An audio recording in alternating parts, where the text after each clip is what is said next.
மகா சொல்றத கேளு. அப்போ நீங்களும் உங்க அம்மாவும் திட்டம் போட்டுதான் என்ன இங்க கூட்டிட்டு வந்திருக்கீங்களா? நம்ம சந்தோஷமா இருக்கலாம் மகா, சந்தோஷமா இருக்கலாம் மகான்னு வார்த்தைக்கு வார்த்தை நீங்க சொன்னதெல்லாம் பொய் இல்ல? ஐயோ மகா, இல்ல மகா, சத்தியமா இல்ல, என்ன நம்பு. உங்களை நம்பிதானே 5 நிமிஷம் முன்னாடி வரைக்கும் நான் சந்தோஷமா இருந்தேன். அந்த நம்பிக்கையை உடைச்சிட்டு நம்புனா இப்ப எப்படிங்க நம்ப முடியும்? மகா சத்தியமா இல்ல மகா, நான் அந்த மாதிரி எந்த நினைப்புலயும் இங்க வரல. நிச்சயமா மனசார உன் கூட சந்தோஷமா இருக்கணும்னு தான் நான் இங்க வந்தேன். ஏற்காடுக்கு போறோம்னு சொன்னதும் அம்மா காட்டு மல்லிய பார்த்து பூஜை பண்ணிட்டு வாங்கன்னு சொன்னது உண்மைதான். ஆனா அந்த விஷயத்தையே நான் சுத்தமா மறந்துட்டேன். காட்டு மல்லிய பார்த்தப்ப கூட எனக்கு ஞாபகம் வரல. ஏன்னா உனக்கு பிடிக்காத எதையும் நான் மனசார கூட நினைக்க மாட்டேன் மகா. என் மகா, என்னை பத்தி உனக்கு தெரியாதா? என்ன நம்பு. ஓ, ஊர்ல இருக்கும் போதே சொல்லிட்டாங்களா? ஆனா இப்ப வரைக்கும் நீங்க என்கிட்ட சொல்லவே இல்லல்ல? இல்ல மகா, அது நம்ம 2 பேருக்கும் நடுவுல எந்த ஒளிவு மறைவும் இல்லைங்கிற நம்பிக்கையில இருந்த அந்த நம்பிக்கை எல்லாம் போய் தானே? இன்னும் என்கிட்ட என்னெல்லாம் மறைச்சிருக்கீங்க? ஐயோ மகா, இத நான் மறைக்கணும்னு நினைக்கல, சத்தியமா மறந்துட்டேன். அம்மா ஊர்ல இந்த பூஜை பத்தி என்கிட்ட சொன்னப்ப கூட பூஜைலாம் பண்ணாமலேயே பண்ணிட்டோன்னு அம்மா கிட்ட சொல்லலான்னு நான் ஒரு முடிவுக்கே வந்துட்டேன். எப்படி? கூடவே உங்க அக்கா வந்திருக்கும் போது பூஜையே பண்ணாம பண்ணிட்டோன்னு உங்க அம்மா கிட்ட போய் சொல்ல முடியுமா? பூஜை பண்றது மட்டும்தான் எனக்கு பிடிக்காத விஷயமா? பொய் சொன்னா எனக்கு பிடிக்குமா? முதல்ல ஒரு விஷயத்தை நல்லா புரிஞ்சுக்கோங்க. நான் ஒண்ணு கடவுள் நம்பிக்கை இல்லாதவ இல்ல, பூஜை பண்ணக்கூடாதுன்னு நான் சொன்னவ இல்ல. இப்ப எனக்கு குழந்தை இல்லங்கிறது ஏதோ பெரிய குறையா, பெரிய பாவமா நினைச்சு இந்த பூஜை பரிகாரம் எல்லாம் பண்றது எனக்கு பிடிக்கல.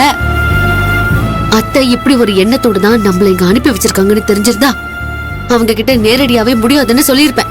இந்த ட்ரிப்பையே கேன்சல் பண்ணிருப்பேன். ஐயோ, அதனாலதான் நான் உன்கிட்ட எதுவுமே சொல்லல மகா. ஏன்னா அந்த வீட்டை விட்டு வெளியே வந்து ஒரு நிம்மதியான மனநிலையில உன் கூட சந்தோஷமா டைம் ஸ்பெண்ட் பண்ணணும் தான் நினைச்சேன் மகா. நீங்க என்ன வேணாலும் நினைச்சுக்கோங்க, இல்ல என்ன சொன்னாலும் சரி, அத்தை சொன்னா கூட சரி, நான் எந்த பூஜையும் பண்ண மாட்டேன். ஏய் மகா, ஏய் மகா, மகா, ஏய் மகா. எப்படியோ ஊருக்கு போறோம்னு சொன்னவங்கள வற்புறுத்தி இங்கே தங்க வச்சிட்டோம். நாலு போய்கிட்டே இருக்கு. அவங்க போறதுக்கு ஒரு நாளைக்கு முன்னாடியே நாம முடிச்சிடணும், அப்பதான் நமக்கு நல்லது. அதெல்லாம் ஓகே, நாம பண்ண பிளான் தான் சொதப்பிடுச்சே. அடுத்து என்ன பிளான் பண்ணி அவங்கள தூக்கலாம், அத பத்தி யோசி. பேசாம நம்ம ஆளுங்களை இறக்கி ஓட ஓட விரட்டி கொலை மாதிரி சம்பவம் பண்ணிடலாமா? அப்படி பண்றதா இருந்தா வந்தோடனே அதை பண்ணிருக்கலாமே. மதியோட கொலைய மகிழினி பண்ண மாதிரி இருக்கணும். மகிழினி இப்படி ஓட ஓடவா விரட்டி கொலை பண்ணுவா? அவ ஒரு பொண்ணு, அவ ரேஞ்சுக்கு யோசிச்சுதான் கொலை பண்ணுவா. அதனால நாமளும் அவ ரேஞ்சுக்கு இறங்கி யோசிக்கணும். மகிழினி எப்படி யோசிப்பா? அவளால முடிஞ்சது இங்க எங்கேயாவது பள்ளத்துல தள்ளி விட்டு கொள்ளுவா. அதுவும் ஃபெயிலியர் ஆயிடுச்சுன்னா அதுக்கப்புறம் வேற எப்படி கொள்ளுவா? ஒண்ணு பண்ணலாம், அவ தனியா இருக்கும்போது தலையாணியை வச்சு அமுக்கி கொண்டுடலாமா? மகிழினிய தலையாணியை வச்சு அமுக்கி கொன்னா யாராவது நம்புவாங்களா? மதி மகிழினிய புரட்டி போட்டு அவளை முடிச்சிருவா. ஒண்ணு பண்ணலாம், பாத்ரூம்ல கரண்ட் ஷாக் வச்சு முடிச்சிடலாமா?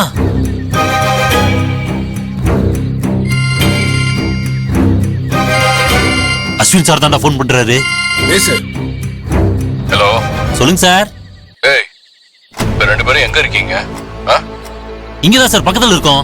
சரி, ஓகே. யாருக்கும் தெரியாம சீக்கிரமா பின்பக்கமா வந்துரு. ஓகே சார், வரோம் சார். அஸ்வின் சார் பின்பக்கமா வர சொல்றாரு. ஸ்வேதா மேடம் வேற என்ன பிளான் வச்சிருக்கீங்கன்னு தொலைச்சு எடுப்பாங்களே. நாம என்ன வச்சுக்கிட்டா வஞ்சனம் பண்றோம்? சரி வா போ. போலாம்டா. அங்க என்ன நடக்குது?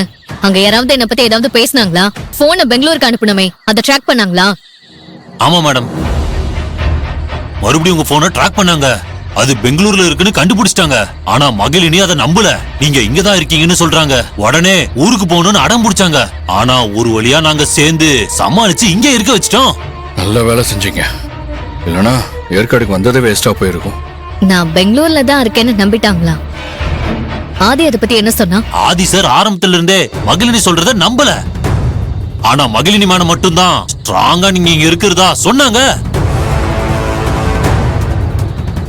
எப்படியோ ஒரு பிரச்சனைய சமாளிச்சாச்சு. அப்புறம் மதிய யாரு கடத்துனாங்கன்னு தெரிஞ்சுதா? அத பத்தி எதுவும் தெரியல மேடம். சரி, அடுத்து என்ன செய்யறதா பிளான் வச்சிருக்கீங்க? தயவு செஞ்சு சொல்லுங்க பாப்போம். சார், பாத்ரூம்ல கரண்ட் ஷாக் அடிக்கிற மாதிரி செட் பண்ணிட்டா மதி போய் பைப்பை திறக்கும் போது ஷாக் அடிச்சு செத்துருவாங்க சார்.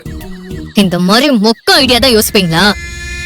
பாத்ரூம்ல கரண்ட் ஷாக் ரெடி பண்ணா ஆதி அதுக்குள்ள போய் மாட்டிக்கிட்டானா? எதுவா இருந்தாலும் இப்படி ஏடா கூடமா யோசிக்கிறீங்களே, எப்படிடா? மேடம் எங்களை இவ்வளவு குறை சொல்றீங்களே, எங்க ஒரு நல்ல ஐடியா கொடுங்க பாப்போம். ஐடியா கொடுக்கறது மட்டும் இல்ல, ஐட்டத்தோடவே வந்திருக்கேன். ம்.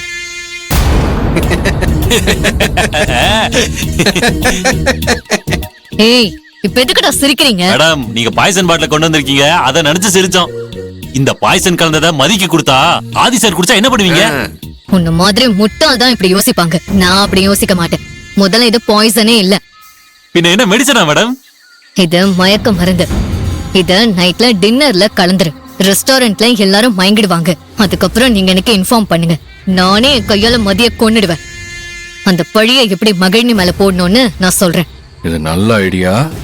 உங்களை நம்பி பார்த்துட்டு ஸ்வேதாவே ஒரு பிளான் பண்ணிட்டா. ஸ்வேதா சொன்ன மாதிரி தயவு செஞ்சு அந்த வேலையாவது செஞ்சு முடிங்கடா. இந்த பிளான் மட்டும் சக்சஸா முடிஞ்சிட்டா மதிய கொன்னு அந்த மகிழினி மேல பழிய போட்டு ஜெயிலுக்கு அனுப்பிடலாம். ஆதிய நான் கல்யாணம் பண்ணிப்பேன். நான் சொன்னது புரிஞ்சுதா இல்லையா? எதுக்கு இப்படி திருன்னு முழிக்கிறீங்க? டேய், என்னடா பிரச்சனை? எதுவா இருந்தாலும் வாயை திறந்து சொல்லுங்கடா. இல்ல சார், ஸ்வேதா மேடம் பிளான் கொடுத்துட்டாங்க, மயக்க மருந்தும் கொடுத்துட்டாங்க. அதனால பேசின பேமெண்ட்டை முழுசா கொடுப்பாங்களா இல்ல கம்மி பண்ணி கொடுப்பாங்களான்னு யோசிச்சோம். அப்படியே எனக்கு வர ஆத்திரத்துக்கு புது டீம் இறக்கி உங்களை சேர்த்து போட்ட வேண்டாம். சாரி மேடம், கோச்சுக்கிறாதீங்க, மனசுல பட்டதை கேட்டேன். டேய், இங்க பாருங்கடா, உங்களுக்கு பேசின பேமெண்ட்ல ₹1 கூட குறைக்க மாட்டோம். நீங்க தைரியமா போய் ஸ்வேதா சொன்ன வேலையை தயவு செஞ்சு முடிங்கடா. Okay sir. ஏய், மயக்க மருந்து என்கிட்ட இருக்கு. இது இல்லாம அங்க போய் என்ன பண்ண சாரி போறீங்க? மேடம். Sorry madam.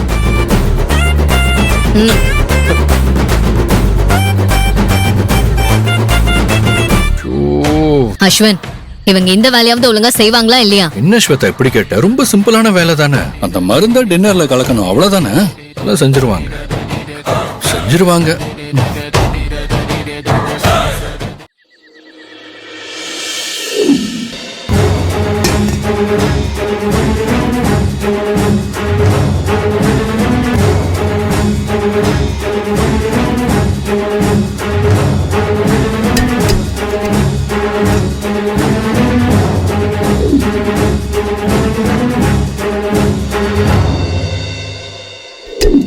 டேய், மருந்த கலந்துட்டோம், எப்படா சாப்பிட வருவாங்க?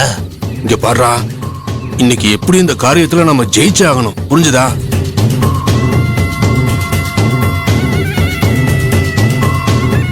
வராங்க.